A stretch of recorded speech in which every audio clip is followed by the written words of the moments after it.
Back on Get Up, and as we've discussed at great length, Kawhi Leonard's just a difficult guy to figure out. Fresh off a championship and a finals MVP, he's an unrestricted free agent this summer, and no one seems to have any idea what he's planning on doing. Does he re-sign in Toronto? Does he go to the Clippers? Let's play a game we're going to call If Then with Zach Lowe and Jalen, and so I'm going to lay out a scenario for you here, and we'll do a few of these. We'll start with that one, and you give me the ripple effects if it were to happen. So, if Kawhi Leonard signs with the Clippers, then what? The Clippers sign one other really good player, either a max guy, which means they trade a Lou Williams or a Montrezl Harrell to open up space, or like maybe Al Horford becomes a candidate to go there. And then Toronto faces a big decision. Kyle Lowry's on an expiring contract. Serge Ibaka's on an expiring contract. Marc Gasol has a player option. We don't know what he does if Kawhi leaves. I assume he opts in. Do you go right into a rebuild, or do you say, hey, we might still be a decent team, a very good team? We were great when Kawhi was injured last year. Keep it together for a year? Beauty of professional sports. Kawhi Leonard leaves Toronto, you blow it up. Just right away? Boom. Yeah, you blow it up. I mean, in sports, we've seen this happen very few times. I'm thinking about the Marlins in baseball when they won the World Series one year and then basically blew it up completely. To go from winning a championship to a full rebuild in one off season is something we've seen very few times. But this is one of the most unique championships you've seen in a long time, too. First off, if you're Toronto, you got to do whatever you can to keep Masai Ujiri. The other thing, he acquired Kawhi and Danny Green in the final year of their contracts, and they went on to win the championship without a lottery pick on the roster. Right. So this is kind of built to be blown up once you already win it. Let's look at the other side of that, though. If the Clippers do get, let's say, Kawhi and another nice piece, whatever that piece is, in this whole pecking order of the wide open Wild Wild West, where would you put them? I would put the Clippers top 3. If they get Kawhi, top 3, no doubt, if you have Kawhi. But here's the thing I want to say. This is why teams can't panic in free agency. 40% of the league is going to be a free agent, and there are going to be a lot of current players being traded. You just said Montrezl Harrell, right? You just said Lou Williams. 2 players that might be available if Kawhi goes there. This is why if you're a team, you just got to stay patient and a lot of big dominoes to happen. The Clippers sign Kawhi. Are they a championship team? A potential team. Championship caliber team, absolutely. I think top 3 is they have a shot to be 1 in the West if they get Kawhi and another really good player, depending on who else has to go out the door. Remember, to make they took a healthy Golden State team 6 games in the first round this year for whatever that was worth. But we learned whatever happened in the previous season does not have a it's not carryover minutes. No, but it's an indication that they have some good players there. They have some players. But the Celtics just showed us a team that went to the conference finals without Kyrie and Gordon Hayward and had the worst season the next year. Right. See, that was subtraction by addition. Well, I think a lot of us with that Celtics team, they took Cleveland to 7 in the conference finals. I think a lot of us, including me, got caught up in that and forgot that they almost lost to the Bucks in the first round. Like sometimes you forget what happened like 2 rounds before. Because the games are close. The Blazers got swept 2 years in a row and then got swept in the conference finals this year. Yeah, I want one more here. We did this F-then thing. We've spent a lot of money on this graphic, so we have to use it all the time. Got it. Get it in there. We've heard reports out of Houston that they're trying to make some moves, right? The Rockets. We saw frustration on the court in the playoffs, stories about discord between Harden and Chris Paul. They are what they are. So let me ask you this question here in the if-then scenario. If they are unable to make any significant upgrades to their roster, then what? Depending on what else happens in the West, then what? Then suck it up and try to get to the finals. I mean, you've been the biggest challenger to Golden State for the last 2 years in the Western Conference. Yeah, maybe there's some bickering, everyone's unhappy, blah, blah. You know what makes people happy? Winning, and you've gotten close to that, and maybe you have to tweak your style of play. Jay Williams believes this is their year, that with Golden State out of the way, that this coming year is the Rockets' door opening. I happen to be on the opposite side. I believe the window has shut on this particular group of Rockets. Where do you fall on that? I think a lot of other windows are going to open in the Western Conference. I think Utah's window might open. They're one big move away from having an open window. Jalen, talk about this tape we're showing. So here's the thing. Your best player sets the tone on and off the floor. And role players and other star players that play with that guy understand their strengths and weaknesses. As the best player, it's important for them to always see you giving effort and making sacrifices when it's not about you shining. We know that James Harden isn't the best defender, but he did show effort last year. He was getting deflections, he was getting steals, he was hard to back down on the post. But the one thing he was not doing is offensively, when he wasn't initiating the offense, he was disinterested. He distorted spacing. He was walking. He was basically pouting. When that happens, that creates a level of frustration with the other guys, in particular a Hall of Famer like Chris Paul. It's like, oh, you're going to pout when I initiate the offense?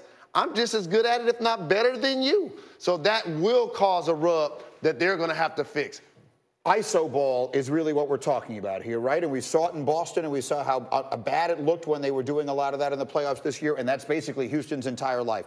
Can you win a championship that way? Can a team win a championship with James Harden as the centerpiece of its offense? I do think you can, but I also think we're seeing that it has a short shelf life. And this is what the Warriors have been betting on for years, and why they play the way they do is you can't keep guys happy for long playing the way the Rockets do. Well, the shelf life happens is you got to be able to diversify your offense. These guys are too good. They're more athletic. The three-point line isn't getting further. The hoop isn't getting higher. At some point, I know where you're standing. You're in the corners or you're isoing at the top. I'm going to make that a lower percentage shot. And this idea that a contested three is better than an uncontested two, those are people that weren't watching Kawhi in the finals or the entire playoffs. That was the point of signing Chris Paul, and that's how they got over Utah in that series two seasons ago, was another ingredient, open mid-range shots on the pick and roll, all but that it was stuff. sitting there, right there for them to do it this year, and they didn't get it done. All right, we'll have more NBA conversation as we go. But now, let us talk, Laura, about what I think it might be the most intriguing prospect in this year's draft. Greeny, many have called Cam Reddish an enigma.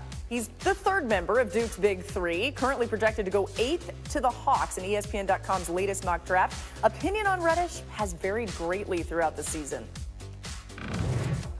You're talking about a kid that's 6'5", 6'6", who can shoot. Wide open, bang! He had a couple of games where he dropped 20+. There were several more games where he was a non-factor. One of those games, he had 2 points. What possible excuse could you have? It's a bit of an enigma. Question is if he can be a professional. I'm old enough to remember when he was going to be the third pick in this draft. What happened to Cam Reddish? Jay Will and Jay Bill is here, and both of you spent plenty of time around Cam Reddish, around this Duke program. You heard what some of the opinions were there. Let's start with you, Jay Will. Maybe there was some information missing in what we thought about Cam Reddish. Yeah, I think behind Zion Williamson, he's the most intriguing prospect in the draft. And actually, I spoke to his agent yesterday and got some notes. He actually played most of the season with an abductor and a rectus plate that were completely detached. Got a few opinions postseason. One doctor said she was surprised he was able to play on it all season, as though he got an MRI in December. So a guy who was averaging 13 points but playing with that detached in his core got that fixed. Maybe that can go into why he had so many issues throughout the course of the season. I did not know this. I don't think a lot of people knew this throughout the course of the regular season. He's 18. Yeah. He's good 19 now, but he's 18 during the course of the season. He's a really talented player. He's 6'8". He's got a 7-foot wingspan. He's a good defender, gets a lot of steals. He's a really good shooter that didn't shoot it great this year.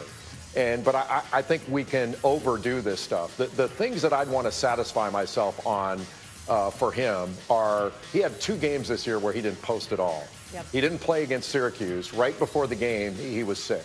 Didn't play at all. Then in the NCAA tournament, he didn't. He was in the starting lineup. They had turned the starting lineup in, and he begged out of the game because his knee was bothering him, and it was tendonitis. Look, this abductor stuff is the first time I've heard this, so I don't know anything about it. But I've never heard of somebody bagging out of a game because his knee was bothering him, and then started the next game. Right. So those are questions you'd want to answer, but he's just a kid. And I don't think I'd want to be held to whatever happened my freshman year. He's got a chance to be really, really good because he's very, very talented. Yeah, it feels like this guy could be the limit. Show us some things with the touch He screen. could be great. Well, first off, just his size. I mean, he's 6'8". And I mean, if you're looking at this right here, at 6'8", I mean, he has a 7'1" wingspan.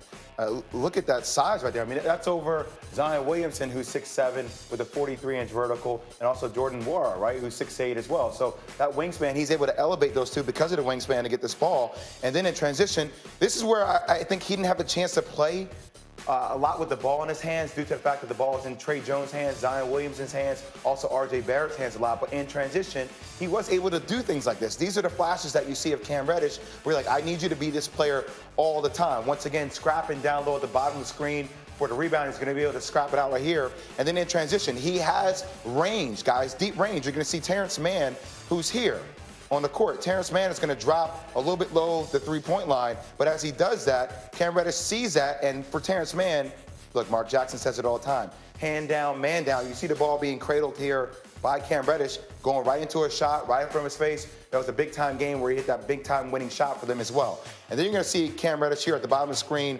He catches the ball at the top. But one of the things I want people to recognize is that players 1, 2, 3, and 4 shoot 29% from the three-point line. This team ranks 298th in three-point shooting percentage, which means there's not a lot of gaps here to drive. But Cam, in an isolated situation, Laura, is able to do things like this. I mean, that's a big-time move and a shot, size and a length over a guy like Cameron Johnson. So, yes, there have been issues with him throughout the course of the year about whether he's playing, why he's not playing. But the talent is there ultimately. You just wonder if he can play that way all the time. I love it. And, Jay, one thing that I think a lot of people don't know about him is what his personality is really like. It was inevitable somebody would get overshadowed on this Duke team. Yeah, maybe overshadowed, but it's just a question of consistent production. And so on catch-and-shoot shots, he shot about 30% this year. That's not good shooting from a guy who is a great shooter. He's got the potential to be a great shooter. And as he gets older, he's going to get better. Now, the question is, what does he have in here that's going to make him different? And I think he's got it, but he's got to show it, and he's got to prove it. We will see what happens in the NBA draft. It's on ESPN. It's tomorrow. We'll also be with you leading into that, of course, right here on Get Up. We'll talk about Zion Williamson, his impact on the Pelicans, should there be anything they're worried about. And 1 and 2 seems to be a lock. But what happens when the NBA draft really starts at number 3, number 4? It's all coming your way on Get Up tomorrow morning, every day on ESPN.